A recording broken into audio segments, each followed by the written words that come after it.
I'm going to show you how I fabricated a 1 ATM housing for my electronic compass.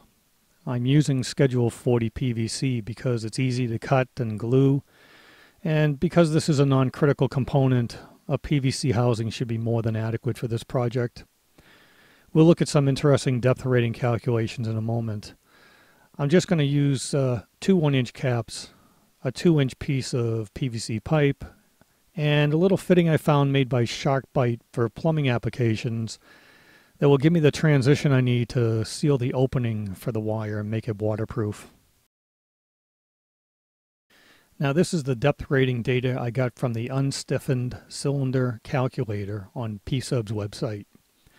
I input the physical properties of PVC, and at the bottom you can see that at least theoretically this housing should survive a depth of 1,500 feet.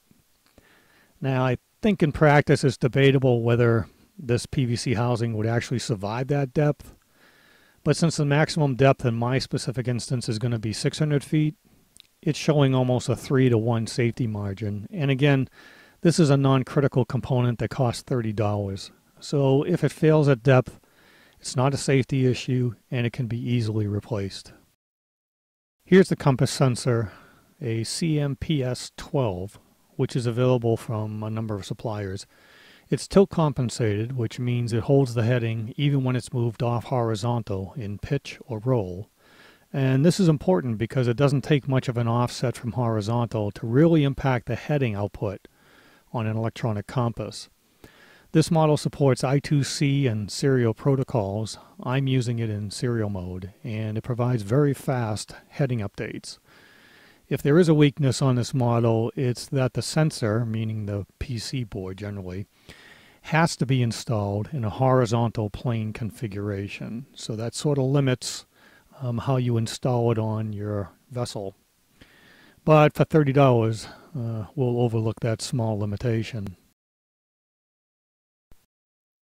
All I'm going to do is attach the edges of the sensor to the end of the pipe with 5-minute epoxy. Because it just barely fits onto a 1-inch PVC pipe, the cap can be installed unimpeded by the sensor. So there's no fabrication necessary other than cutting the pipe to the proper length. However, it's worth noting here that you want the pipe cut as close to true as you can get. Even though the sensor is tilt compensated, it needs to be as close to horizontally level as possible on the vessel, and having a good level pipe cut on the end will make for an easier installation.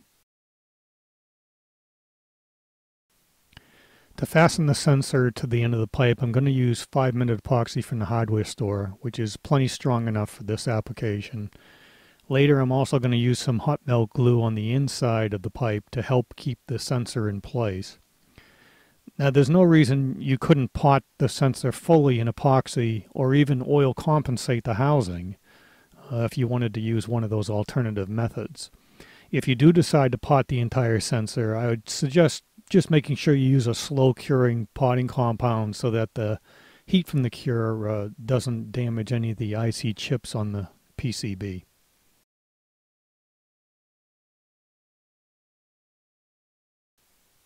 I'm just dabbing enough epoxy to cover the edges of the sensor that rest on the edge of the pipe, being careful not to get any epoxy on the outside wall of the pipe that might impede installation of the PVC cap. Now, if you do get epoxy on the outside wall of the pipe, you'll just have to sand it down once the epoxy is dry.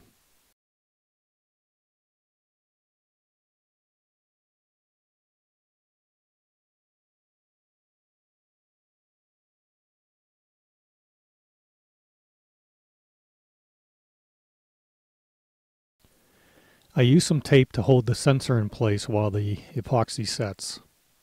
At this point, I'm going to add some hot melt glue on the back side just to provide some additional bonding support to the PVC pipe. It's difficult to see, but I'm just letting hot glue drip down onto the back side of the sensor PCB and the inside wall of the PVC pipe. Here's a look on the inside.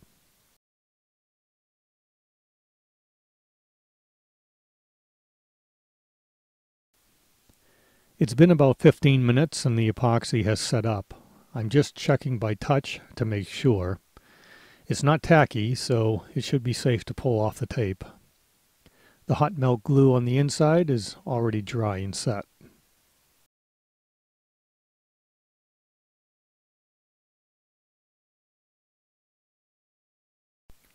So now the sensor is bonded to the PVC, and I think you can see how a cap will fit right over it unobstructed.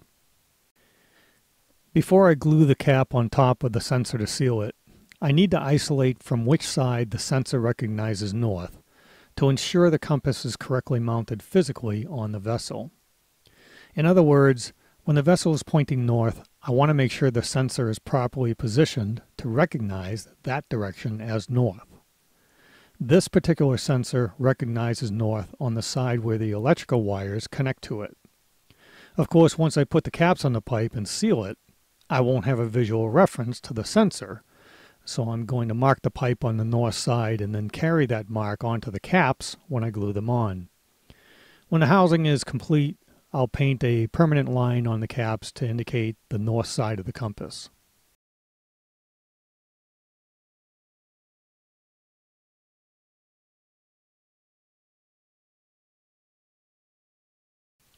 Now I've glued the top cap onto the pipe permanently using PVC cement.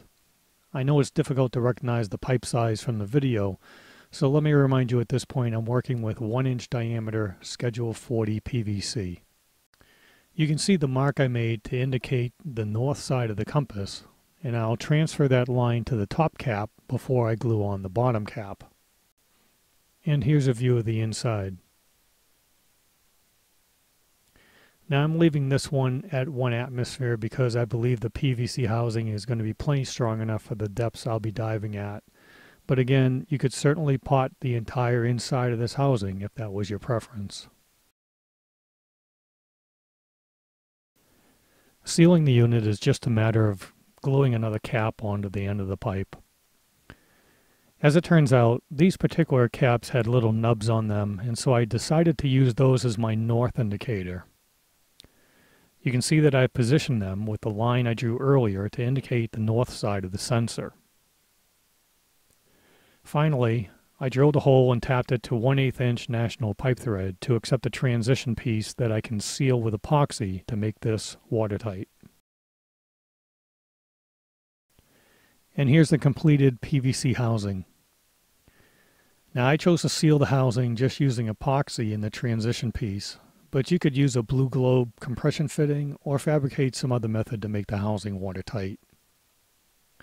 Overall, what I like about using PVC for non-critical components is that it's off the shelf, readily available, inexpensive, and doesn't require a machine shop for fabrication.